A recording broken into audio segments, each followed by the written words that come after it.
दोस्तों, आज women's world cup 2025 का सबसे बड़ा महामुकाबला फाइनल का मैच भारत और साउथ अफ्रीका की टीम के बीच में खेला गया। इस मुकाबले में दोनों टीमों के बीच जो कांटे की टक्कर देखने को मिली, उसने फैंस को हैरान करके रख दिया। एक समय ऐसा लग रहा था कि साउथ अफ्रीका की टीम इस मैच को जीत जाएगी, लेकिन फिर जो चमत्कार भारतीय टीम ने किया, उसने इतिहास रच दिया। जी हां, भारत ने बल्लेबाजी, गेंदबाजी और फील्डिंग तीनों डिपार्टमेंट में कमाल का प्रदर्शन किया। तो ऐसे में आज हम आपको इस वीडियो में बताएंगे इंडिया और साउथ अफ्रीका के इस फाइनल मैच का पूरा रोमांचक हाइलाइट्स। तो ऐसे में आप इस वीडियो को अंत तक जरूर देखिएगा, और अगर आप भी भारत की टीम के बहुत बड़े फैन हैं तो आप इस वीडियो को एक लाइक जरूर कर लीजिएगा। इस वीडियो का लाइक टारगेट 1000 लाइक्स का है। दोस्तों, आज वुमेन्स कप 2025 के फाइनल मैच में नवी मुंबई के डीवाई पाटिल स्टेडियम में इंडिया और साउथ अफ्रीका की टीमें आमने सामने थीं। इस मैच को जो भी जीत जाता, वो बनता वुमेन्स वर्ल्ड कप 2025 का चैंपियन। जहां इस बड़े मैच में भारत की टीम ने टॉस जीतकर पहले बल्लेबाजी करने का फैसला किया और अफ्रीका को पहले गेंदबाजी करने के लिए आमंत्रित किया, जिसके बाद भारत की ओर से पारी की शुरुआत करने उतरी स्मृति मंधाना और शेफाली वर्मा। दोनों के कंधों पर जिम्मेदारी थी भारतीय टीम को मजबूत शुरुआत दिलाने की, क्योंकि अफ्रीका जैसी टीम के खिलाफ शुरुआती झटके किसी भी पारी की लय बिगाड़ सकते हैं। मैदान पर शुरुआत में ही अफ्रीका की तेज गेंदबाज मरीजान कांप और आयबोंगा खाका ने शानदार गेंदबाजी की। कांप की गेंदें हवा में स्विंग ले रही थीं, जबकि आयबोंगा खाका ने अपनी टाइट लाइन और लेंथ से बल्लेबाजों को जकड़ रखा था। पहले 5 ओवरों में भारत की जोड़ी को कोई बड़ा मौका नहीं मिला। दोनों बल्लेबाज सिंगल डबल से काम चला रही थीं और बाउंड्री का इंतजार कर रही थीं। 5 ओवर पूरे होने तक भारत का स्कोर सिर्फ 17 रन था। अफ्रीका की फील्डिंग भी बेहतरीन थी। हर शॉट पर दबाव, हर रन के लिए संघर्ष, लेकिन मंधाना और शेफाली ने घबराने के बजाय धैर्य दिखाया। छठे ओवर में अचानक मैच का रंग बदल गया। स्मृति मंधाना ने खाका की गेंदों पर खुलकर हाथ घुमाए और लगातार 4 चौके जड़ दिए। हर शॉट में क्लास और आत्मविश्वास झलक रहा था। Cover drive, square cut, pull shot, हर दिशा में चौके बरस रहे थे। दर्शक अब झूम उठे और अफ्रीका की गेंदबाजी पर दबाव साफ दिखने लगा। इसके तुरंत बाद शेफाली वर्मा ने भी आक्रामक रूप अपनाया। मरीजान कांप के एक ओवर में उन्होंने पहले एक शानदार पुल शॉट पर जड़ा और फिर लगातार 2 चौके लगाकर स्कोर बोर्ड को तेजी से आगे बढ़ाया।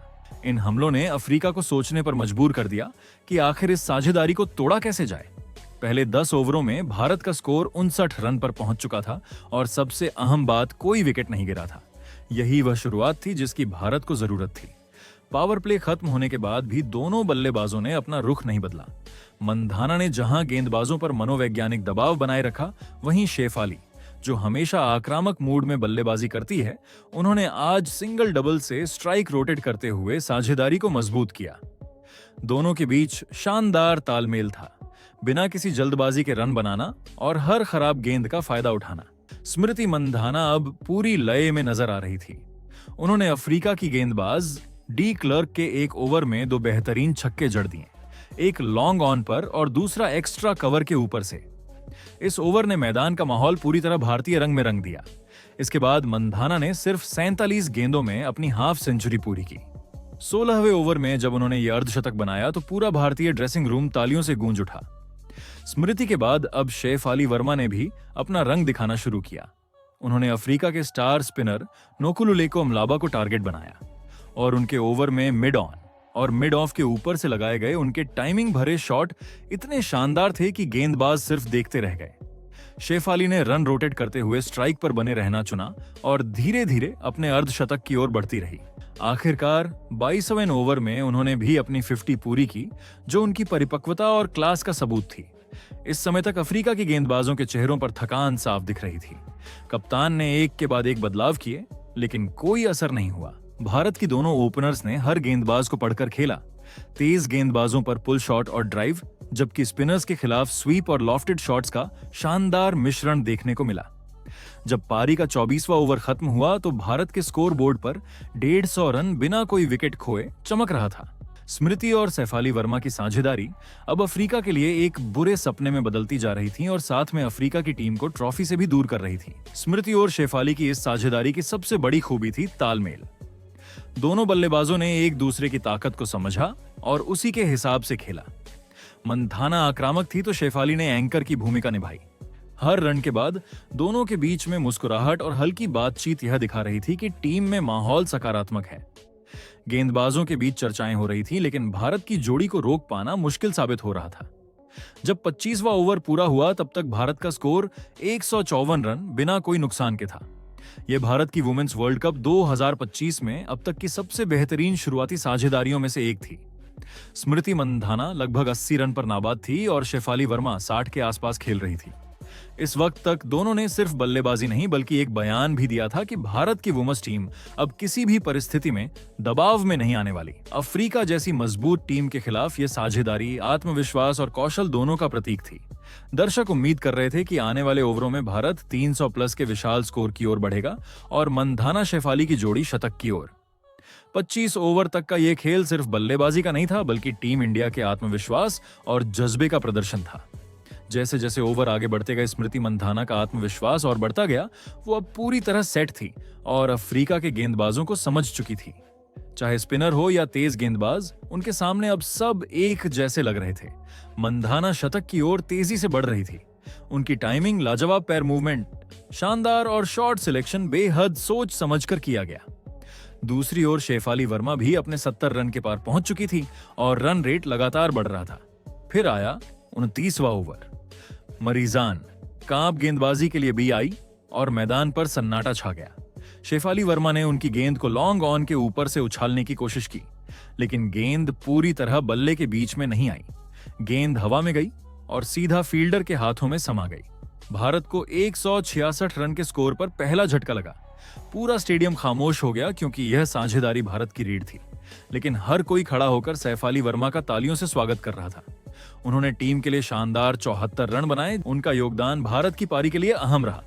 शेफाली वर्मा के आउट होने के बाद अब नंबर 3 पर उतरी भारत को सेमीफाइनल जिताने में अहम योगदान देने वाली कप्तान हरमनप्रीत कौर, वो खिलाड़ी जो किसी भी स्थिति में खेल का रुख बदलने का दम रखती है। मैदान में आते ही उन्होंने अपनी क्लास का परिचय दे दिया। पहली ही कुछ गेंदों में उन्होंने कवर ड्राइव खेलकर चौका जड़ा और यह शॉट पूरे स्टेडियम से वाहवाही लूट ले गया। दूसरी ओर स्मृति मंधाना अभी भी शांत और संयमित थी, लेकिन अब वो अपने माइलस्टोन के बेहद करीब थी और आखिरकार 32वें ओवर में क्लोई ट्रायन के खिलाफ एक सिंगल लेकर उन्होंने अपना शतक पूरा किया, वो भी सिर्फ 99 गेंदों में। पूरा मैदान तालियों से गूंज उठा। ड्रेसिंग रूम में खड़ी पूरी भारतीय टीम ने खड़े होकर उनका अभिवादन किया। मंधाना मुस्कुराई, बल्ला उठाकर दर्शकों का आभार जताया और फिर अगले ही ओवर में एक शानदार ड्राइव लगाकर संकेत दिया कि वह अभी नहीं रुकी है। अब 34वें ओवर तक आते आते भारत का स्कोर 200 रन के पार पहुंच गया था। मंधाना और हरमनप्रीत की जोड़ी ने मैदान पर अफ्रीका के गेंदबाजों पर पूरी तरह दबदबा बना लिया था। दर्शक अब उम्मीद कर रहे थे कि मंधाना बड़े शॉट्स लगाएंगे जबकि हरमन स्ट्राइक रोटेट करेंगी, लेकिन जो हुआ वो इसके उलट था। हरमनप्रीत ने भी आक्रामक अंदाज अपनाया। उन्होंने अफ्रीका की हर गेंदबाज को रिमांड पर लिया। उनके चौके एकदम सटीक टाइमिंग से निकल रहे थे। ना ज्यादा ताकत ना ज्यादा रिस्क, बस परफेक्ट प्लेसमेंट। मंधाना अब दोनों छोरों से रन बरसा रही थी।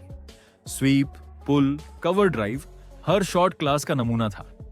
इन्हीं दोनों के कारण 39वें ओवर तक भारत का स्कोर 250 रन के पार पहुंच गया और दोनों ने अपनी अर्धशतकीय साझेदारी पूरी कर ली। पर क्रिकेट में हर खूबसूरत कहानी में एक मोड़ आता है, जहां 40वें ओवर में डी क्लर्क गेंदबाजी के लिए लौटी। मंधाना ने उन्हें ऊपर से उछालने की कोशिश की, लेकिन गेंद बल्ले के ऊपरी हिस्से से लगकर ऊंची चली गई। विकेटकीपर सिनालो जाफ्टा ने कोई गलती नहीं की और शानदार कैच पकड़ लिया। भारत को दूसरा झटका लगा। स्कोर था 255 रन पर 2 विकेट। स्मृति मंधाना ने बेहतरीन 121 रन की पारी खेली, जिसमें 13 चौके और 3 छक्के शामिल थे। उन्होंने एक बार फिर दिखा दिया कि क्यों वह भारत की सबसे भरोसेमंद ओपनर है। अब क्रीज पर आई भारत की मिडिल ऑर्डर की सबसे विस्फोटक बल्लेबाज ऋचा घोष। मैदान पर अब बचे थे आखिरी 10 ओवर और भारत का स्कोर पहले से ही शानदार स्थिति में था। अफ्रीका के गेंदबाजों को राहत की उम्मीद थी, लेकिन जो हुआ उसने अफ्रीका की टीम के सारे समीकरण बदल दिए। हरमनप्रीत कौर और ऋचा घोष दोनों ने मिलकर मैदान पर तूफान मचा दिया। ऋचा ने आते ही पहली गेंदों से ही अटैक करना शुरू किया। उन्होंने हर ओवर में कम से कम 1 या 2 बाउंड्री निकालनी तय कर ली थी। दूसरी ओर हरमन ने अपनी पारी को और तेजी दी। उन्होंने 44वें ओवर में सिर्फ 42 गेंदों पर अपनी 50 पूरी की। उसी ओवर में टीम इंडिया का स्कोर 300 के पार जा चुका था। अफ्रीका की कप्तान ने बार बार गेंदबाजों में बदलाव किए, लेकिन कोई फर्क नहीं पड़ा। हर ओवर में रन बरस रहे थे। ऋचा घोष ने अपने क्लासिक बैकफुट पंच, कवर ड्राइव और पुल शॉट से दर्शकों का दिल जीत लिया। उनकी टाइमिंग ऐसी थी कि गेंद फील्डरों के बीच से बिजली की तरह निकल रही थी। हरमनप्रीत कौर और ऋचा घोष की यह साझेदारी अफ्रीकी टीम के लिए अब खतरे की घंटी बन चुकी थी। अब 47वें ओवर तक ऋचा घोष ने सिर्फ 30 गेंदों में अपनी हाफ सेंचुरी पूरी कर ली। अब दोनों बल्लेबाज खुलकर खेल रही थीं। कोई डर नहीं, कोई झंझक नहीं। ऋचा घोष ने कवर के ऊपर से लगातार 2 लगाए और हरमन ने फाइन लेग के ऊपर से एक फ्लिक मारकर दर्शकों को खड़ा कर दिया। अफ्रीका के गेंदबाज बस सिर झुकाकर गेंद उठाने में लगे थे। आखिरी 2 ओवरों में भारत की इन दोनों बल्लेबाजों ने 32 रन जोड़ दिए। हर शॉट पर बल्ले से आग निकल रही थी। इस तरह भारत ने अपने 50 ओवर पूरे किए और 2 विकेट खोकर 385 रनों का विशाल स्कोर खड़ा कर दिया। ये वुमेन्स वर्ल्ड कप 2025 का अब तक का सबसे बड़ा स्कोर था। भारत ने न केवल बड़ा स्कोर बनाया, बल्कि यह भी दिखा दिया कि उनकी बल्लेबाजी लाइनअप कितनी गहरी और आत्मविश्वासी है। अफ्रीका को अब फाइनल जीतने के लिए 386 रन का विशाल लक्ष्य चाहिए था। एक ऐसा टारगेट जो वर्ल्ड कप में किसी भी टीम के लिए कठिन सपने जैसा लगता है। जिसके बाद अफ्रीका की टीम की पारी की शुरुआत करने उतरी कप्तान लॉरा वुलवाट और ताजमीन ब्रिट्स। अफ्रीका की 2 सबसे आक्रामक ओपनर, सामने थी रेणुका सिंह और क्रांति गॉड की नई गेंद की जोड़ी। पहला ओवर रेणुका सिंह गेंद लेकर आई और शुरुआत से ही लय में दिखी। उन्होंने स्विंग से बल्लेबाजों को परखना शुरू किया, लेकिन लॉरा वुलवाट ने किसी भी तरह का दबाव नहीं लिया। तीसरी गेंद पर उन्होंने एक जोरदार कवर ड्राइव खेलकर गेंद को बाउंड्री पार भेज दिया और यहीं से संकेत मिल गया कि अफ्रीका की टीम पीछे नहीं हटने वाली नहीं है। दूसरे छोर से क्रांति गॉड ने भी शानदार शुरुआत की, लेकिन ताजमीन ब्रिड्स ने उनकी गेंदबाजी पर प्रहार कर दिया। चौथे ओवर में उन्होंने 2 चौके और 1 लगाया और मैदान गूंज उठा। पहले 5 ओवरों में अफ्रीका की टीम का स्कोर 42 रन बिना किसी नुकसान के था। भारतीय कप्तान हरमनप्रीत कौर थोड़ी चिंतित नजर आ रही थी, क्योंकि इस पिच पर शुरुआत में रन रोकना मुश्किल हो रहा था। उन्होंने छठे ओवर में अपने युवा गेंदबाज श्री चरानी को गेंद थमाई। चरनी ने शुरुआत में कुछ अच्छी गेंदें फेंकी, लेकिन लॉरा और ताजमीन दोनों फॉर्म में थी। दोनों बल्लेबाजों ने समझदारी और आक्रामकता का शानदार संतुलन दिखाया। 10 ओवरों के पावर प्ले तक अफ्रीका ने 78 रन बिना किसी विकेट के बना लिए थे। भारत को अब ब्रेक थ्रू की सख्त जरूरत थी। 11वें ओवर में हरमनप्रीत कौर ने गेंद सौंपी दीप्ति शर्मा को। जैसे ही दीप्ति गेंद लेकर आई, मैदान में सन्नाटा छा गया।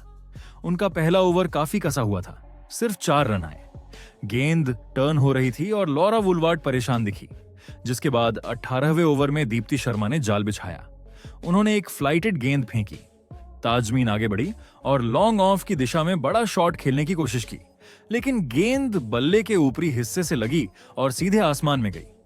नीचे फील्डर स्मृति मंधाना मौजूद थी और उन्होंने कोई गलती नहीं की। भारत को मिला पहला विकेट। अब क्रीज पर आई सुने लूस। वो स्थिर बल्लेबाजी के लिए जानी जाती है। दूसरी ओर ताजमीन लगातार रन बना रही थी। 20वें ओवर तक अफ्रीका का स्कोर 138 रन पर 1 विकेट था, यानी रन रेट अब भी ठीक चल रहा था। लेकिन यहीं से भारतीय गेंदबाजों ने मैच में वापसी शुरू की। क्रांति गॉड ने दूसरे स्पेल में कमाल कर दिया। उन्होंने ताजमीन ब्रिट्स को एक आउट स्विंगर फेंकी जो जरा सी बाहर निकली।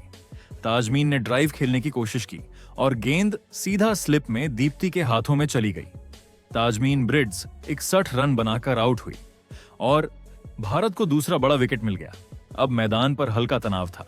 सुने लूस और नई बल्लेबाज मरीजान कांप पर जिम्मेदारी थी, लेकिन भारत अब पूरी तरह खेल में वापस आ चुका था। दीप्ति शर्मा अपनी लाइन पर टिकी रही और क्रांति गॉड ने रफ्तार से बल्लेबाजों को परेशान करना शुरू किया। 25वें ओवर में लूस ने थोड़ा राहत का पल दिया। उन्होंने दीप्ति शर्मा को स्वीप करके लगातार 2 चौके लगाए और अपना स्कोर 35 तक पहुंचाया।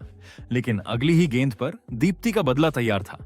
उन्होंने एक फ्लाइटेड गेंद थोड़ी धीमी फेंकी। सुने लूस आगे बढ़ी और मिस कर बैठी। विकेट कीपर ऋचा घोष ने बिजली की तेजी से स्टंपिंग कर दी। अब मैदान पर आई नेडीन डी क्लर्क, जो अपने शांत स्वभाव और समझदारी भरे शॉट्स के लिए जाने जाती हैं। उन्होंने कांप के साथ मिलकर पारी को संभालने की कोशिश की। दोनों ने सिंगल डबल लेते हुए स्कोर को स्थिर रखा। भारतीय कप्तान हरमनप्रीत कौर ने गेंदबाजी में लगातार बदलाव करते हुए विपक्षी बल्लेबाजों को भ्रमित रखा। जहां अमनजोत कौर ने मरीजान कांप को स्लोअर बॉल से चकमा देकर आउट के दिया और अफ्रीका को बड़ा झटका लगा। जिसके बाद 33वें ओवर में अनेके बॉश बड़ा शॉट खेलने के चक्कर में लॉन्ग ऑन पर कैच दे बैठी। उन्होंने 17 रन बनाए और अफ्रीका का स्कोर अब 217 पर 4 विकेट था। अब बारी थी क्लोई ट्रायन की, लेकिन भारतीय गेंदबाज अब सटीक लाइन और लेंथ पर थे।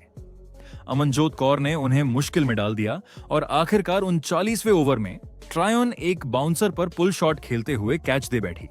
लक्ष्य अभी भी बहुत दूर था। अब मैदान पर आई सिनालो जफ्टा।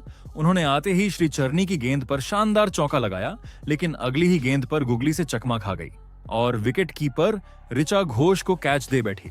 सिनालो जफ्टा 15 रन बनाकर पवेलियन लौट गई और अफ्रीका का स्कोर 277 रन पर 6 विकेट हो गया।